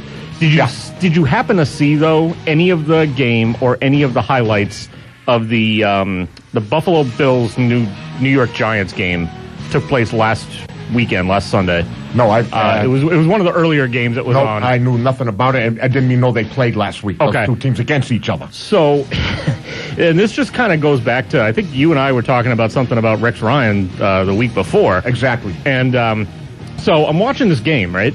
And I'm sitting there and I'm going, this is like watching a friggin' hockey game, for Christ's sake. All they kept doing was because the Bills were losing, and they were losing horribly. And it wasn't a complete blowout like some of the blowouts we've seen the Patriots do to people, for example. But it was enough that basically the Bills were just out of it. You know what I mean? It was fourth quarter, and they were done. You could tell they were done. Sore losers, and I started picking fights and causing absolutely. penalties. How did I guess that one? That is an understatement. Every single play ended with an unsportsmanlike conduct, ended with a hard hit, a penalty for hitting after the play. Game of the season. Who did that remind? Back memories. Yeah, I mean, it was ridiculous. And the thing was, it was getting more and more unbelievable. Like, it was just a train wreck. It was just a train wreck of penalties, and all they were doing was just shooting themselves in the foot. And all the announcers could talk about was the fact that they were basically saying, at every given opportunity, like, this is the product of mismanagement, this is the product of miscoaching, and this is the product of an undisciplined team. You know what I blame that? You just don't blame. You just can't. Well, you could, but making the hiring of the head coach. Right. We know who he is. Right. Then to the head coach. He was like that with Jets were like that. Yeah. Oh yeah. Now Buffalo. Right. It's like I said, I'll say it again. I said it last week. What team? I don't give a damn if they're the worst team. Sell a team, right? Sure. Who would hire that cement-headed imbecile? Right. And the thing is, he is such a friggin' idiot. If he was the fourth stooge, I think Mo Howard would eventually get sick of slapping him around because he couldn't knock no sense into him. He said, "Get out of here! I'm better off with the other two guys." And I mean, they kept showing Rex Ryan on the sidelines, and he kind of looked like he didn't really know what to do. And then at one point, he was out of the coach's box, and he's out on the field, friggin' yelling at the ref. And they're like, he's about to get a penalty on himself. How about you set an example and get your team in line? Because holy crap. This is ridiculous. Like, you're not gonna go anywhere this season like that. Whatever happened to guys like Marv Levy? I mean, the guy had never really liked Buffalo, but he was one hell of a coach. Right. An older guy, disciplinarian from old school. Sure. You know? And I get that. I get that in New England we're not supposed to like the Mannings, but I have respect for Eli Manning, and I think I think it's doing a disservice to him in his career to have a coach like that in charge of his destiny in this season. It's just a disaster. Eli Manning, former Jaguars coach in Boston College. What's his name? Tom something. Tom Laughlin or something to that. I think so. Yeah. But I mean, it's just one of those things where it just doesn't make, you know what I mean? Like, I don't know. The Bills were just making a mess. Oh, I think it's Tommy Coughlin or something like that. But what I'm saying about like Manning is the fact that the problem is that even though Rex Ryan is not his coach, Rex Ryan is basically, people are going to look for excuses to say Eli Manning's not that great because look what he was, you know what I mean? Like, look what he was playing against, and these things are making it look easy for him to get the wins that he's getting. He's not pulling out the tough wins Brady is Jets, and all that. Giants lose their first two games of the season? I believe so, something like that. So what are they now? So now they'd be 1-3 because they won again because the Giants won against the Bills. Okay. So what I'm saying is they lost two, Now they win, but now people are going to be like, oh, Eli Manning only won because Rex Ryan's an idiot and his team is going insane. And they just gave it to him, basically. Yeah. And it was just a disaster. That Ryan, he's just, like I said, that tells you what do you call it, Buffalo management and ownership are all about. Yeah. I would have took a retired high school coach. And the easiest way to make the comparison is to basically say, picture somebody or picture anyone, even just one player, on the Patriots trying to pull that kind of thing. Belichick would never tolerate that kind of stuff. Would he get in his face as soon as he got off the field? Oh, yeah. Don Tootin absolutely. He's got a saying. He says, get out there and do your job. Yeah, like that's basically okay, it. Penalties you can accept now and then, okay. Yeah. But flagrant, cheap penalty, right. Coaching staff, including Belichick, zero tolerance. Yeah, and they're going to let you know it. Penalty's going to happen to anyone, but True. there's no need to bring it upon yourself. No. Just in flagrant fashion. It was just the whole thing was just a disaster. So I'll be interested to watch. I mean, I normally don't really care about other teams either for the most part, but I will be interested to watch the Bills as the season progresses to see if they get this sort of reined in or if it just it continues to be the circus that it was. Still continue acting like a bunch of feather-brained imbeciles. Yes. That's a good way to describe it. What else, right? Yeah. All right, so what else is going on? Wisecracker line. So we played the song for Joel. I was glad he requested that Season of the Witch version. I don't think you were here, actually. Joel called? Yeah, he called. He requested the Season of the Witch from Mike Bloomfield and Al Cooper. Okay. We played that a little bit, 11-minute. That one for a while. 11-minute epic track. And we played that. It was a pretty good version. I actually was only prior to that familiar with the version by Donovan, of course, which is the original, which was great in its own right. And this was just they just took off on it. It was fantastic. So played that for him. And what else did the young lad have to say? He was going to send a pizza up to us, but we had already ate. Oh, okay. We had already eaten. So I got to drop by and say I don't rough him up a bit, you know. But he called. And then I think we either lost the connection or he thought we said bye, and then we said something about him, and then he called back and was like, for WBIM, we would deliver. All right. Yeah. So, decent guy. Sounded Gray and Black Attack? Nothing? Nope. But we got an hour and 45 minutes, and I'm pretty sure the last time those guys called pretty late, or at least Greg Black did. So I still have hope. I still hold out hope. Good. How's everything on the campus? I was steady earlier, still a little bit, but, doing my job, but very, very quiet. In this building, outside and around campus and around the center of town, I have no idea. I was going to say, there doesn't seem to be anything really going on in this building. There's nothing going on down the hall. Some weeks there's stuff going on down the hall. This week, nothing. It's extremely quiet around here. Are you part of the takeover in 2 weeks? I am part of the takeover, but I'm going to be up here. We talked, what we mentioned last time, I'm going to be here at 10. I'm going to be here at 10 at night to 11. It's fitting because the Saturday Night Soundtrack's the best show here at BIM, so we might as well close out the Takeover reunion. You know what I mean? And Johnny Combs was here earlier. His show 3 to 5. He was on the internet giving me information about who past DJ is going to come up here that I haven't seen for quite a while. Yep. And I am so psyched on that. Yeah. Chris Lawrence is coming up earlier than I am. He's going to be here at 3.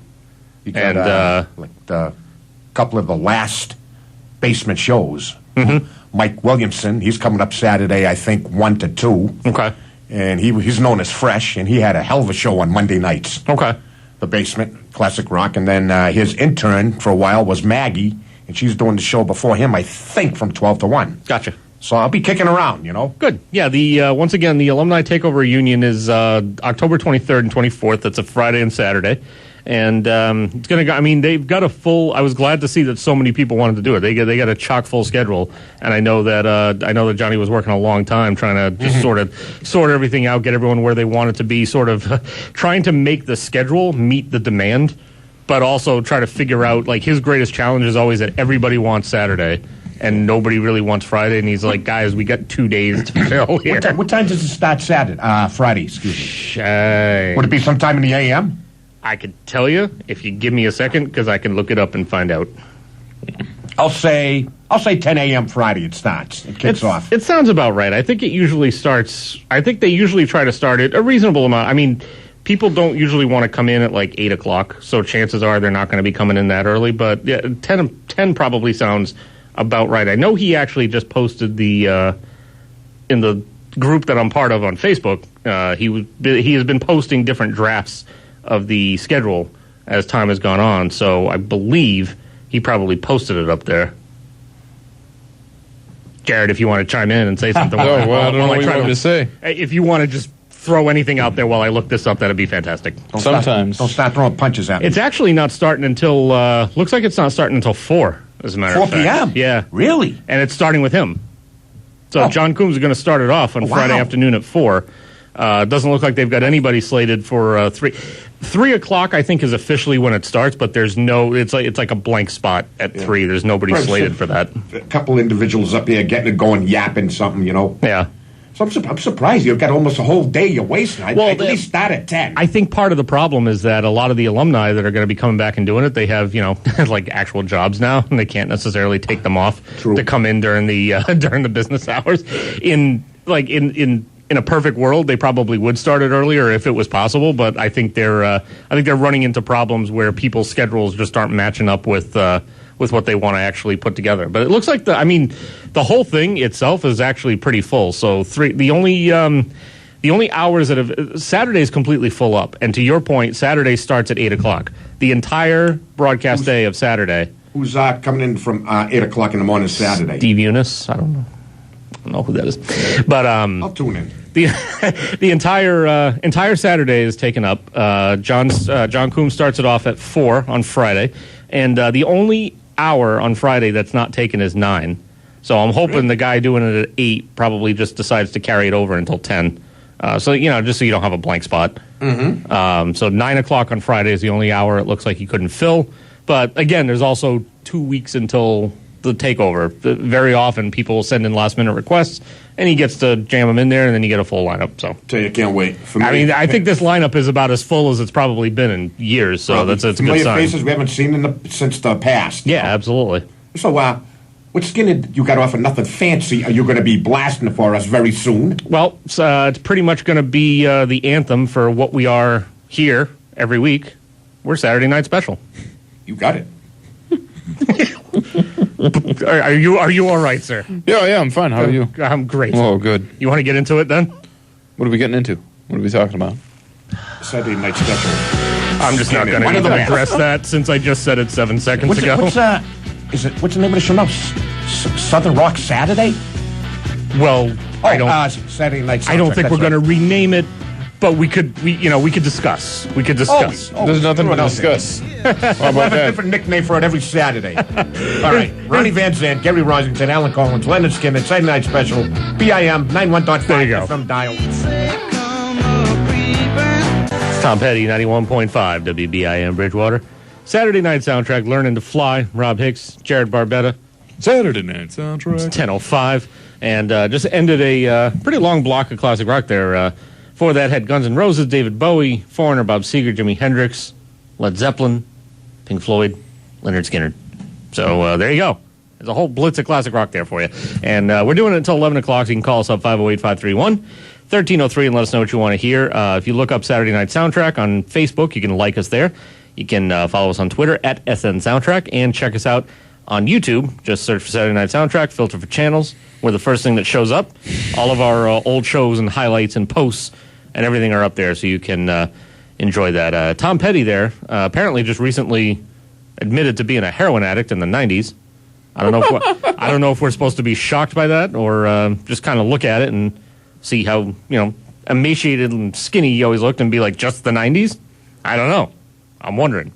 So, you all right there? No. Okay.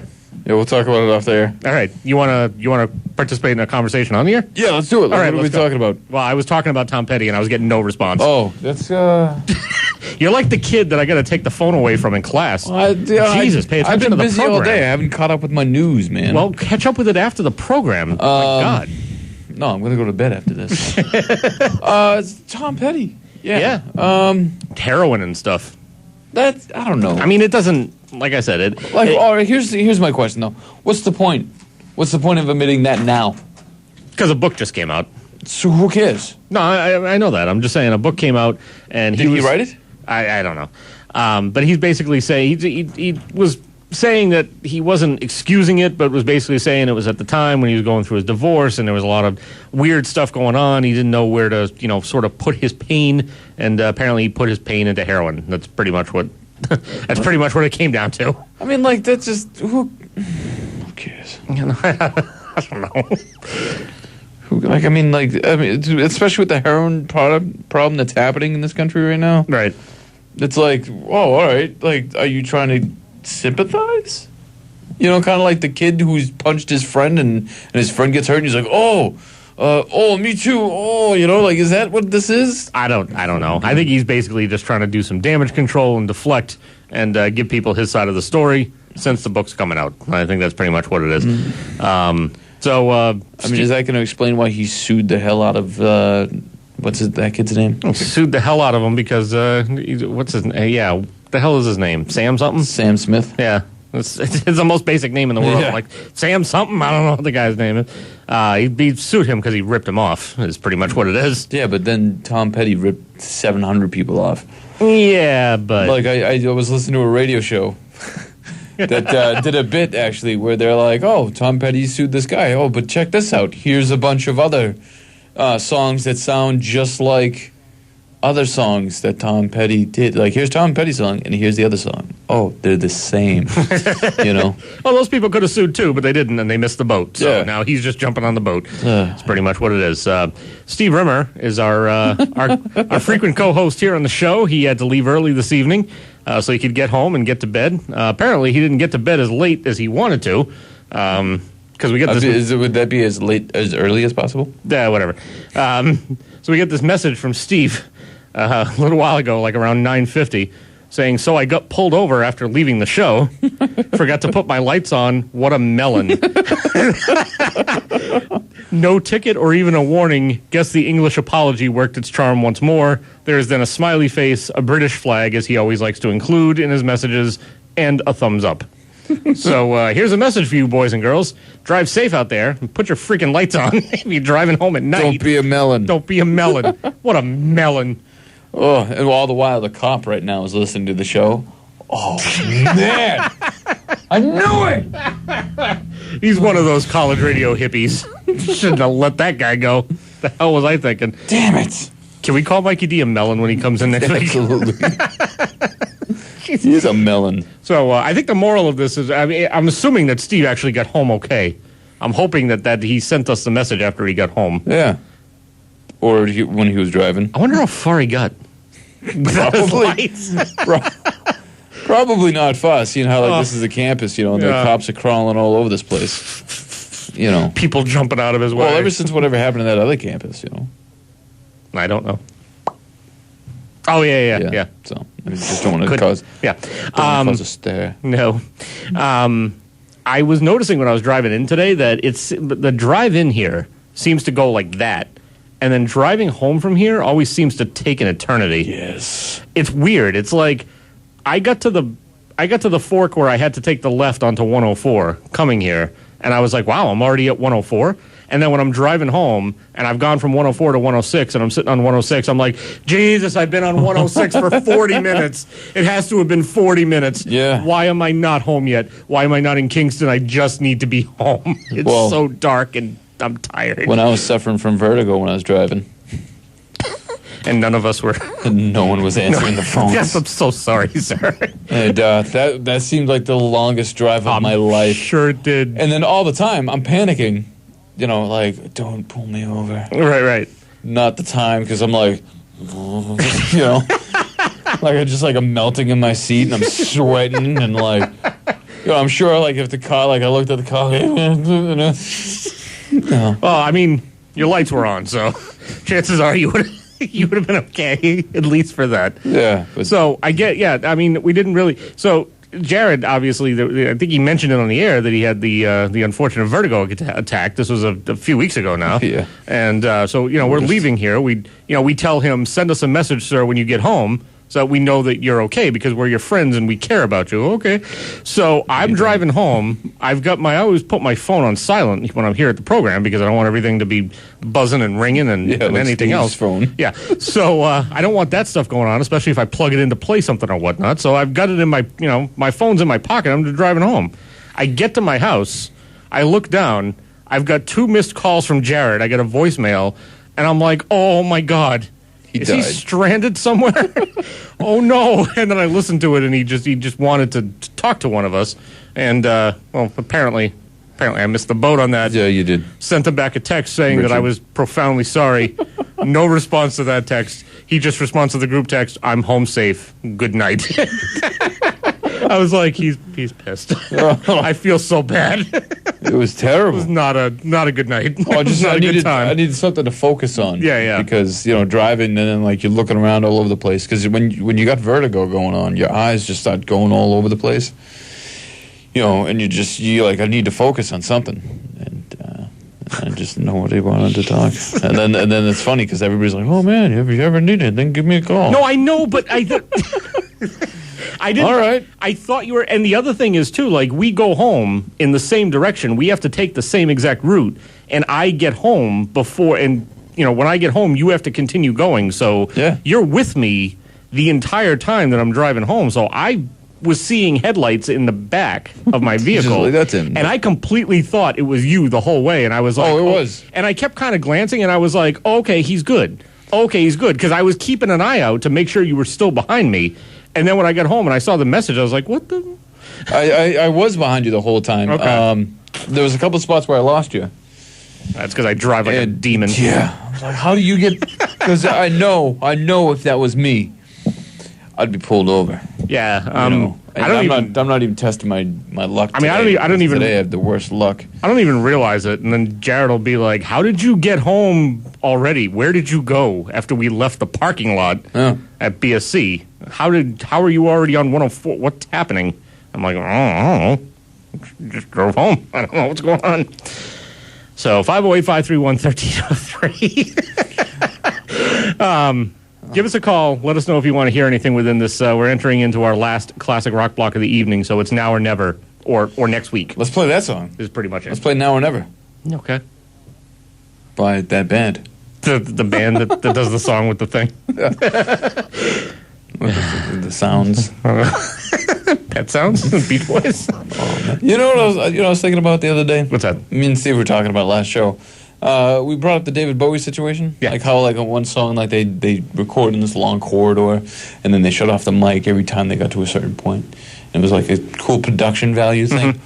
Nobody does that. Nope. Today. Nope. Yeah, it's amazing. Nobody cares. Yeah. Nobody puts the effort in. I was going to talk about something else, but we don't have the time. Yeah, well, we'll talk. You want to talk about it in the next segment? Usually in the last segment, we don't have that much to talk about, and we just kill time until we have to get the hell out of here and somebody wants the keys. So we'll bring it up next time. How's that? Yeah, all right. Let's do that. All right, let's do that. Done. Classic Rock Block coming up. SNS on BIM. Call in your classic rock request now at 508-531-1303. If you don't, Rob Hicks will play a half an hour of Bruce Hornsby. That's just the way it is. This is your chance to save the town of Bridgewater. 91.5 WBIM.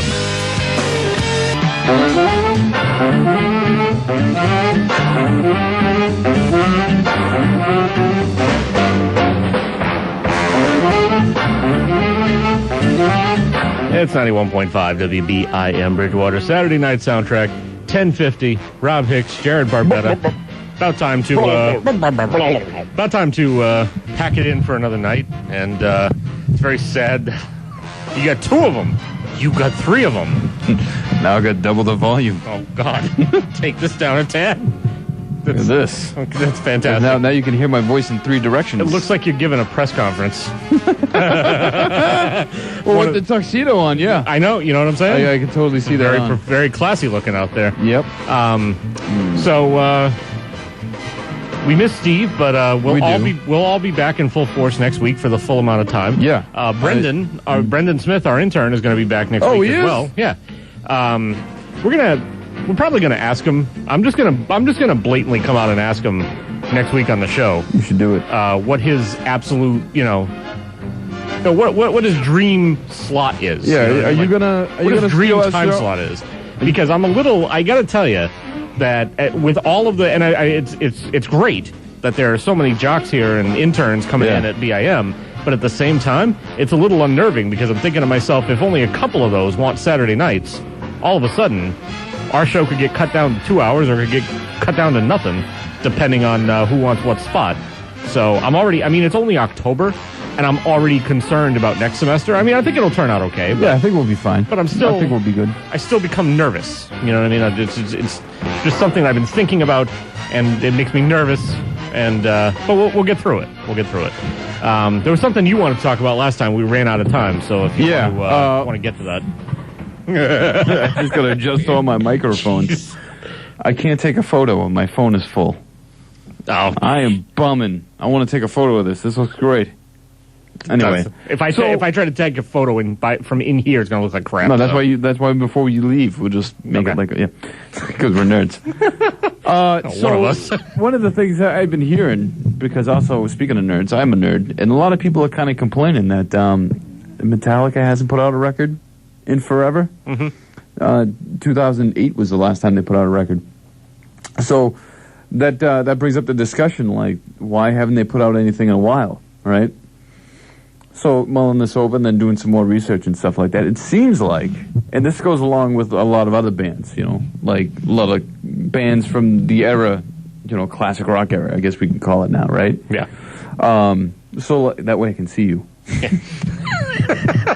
And so you got like Kiss, Rolling Stones, and even some other groups that are still playing around. Yeah. And you wonder, like, why aren't they putting out new records? Right? And it's because it's not feasible to put out records for them anymore.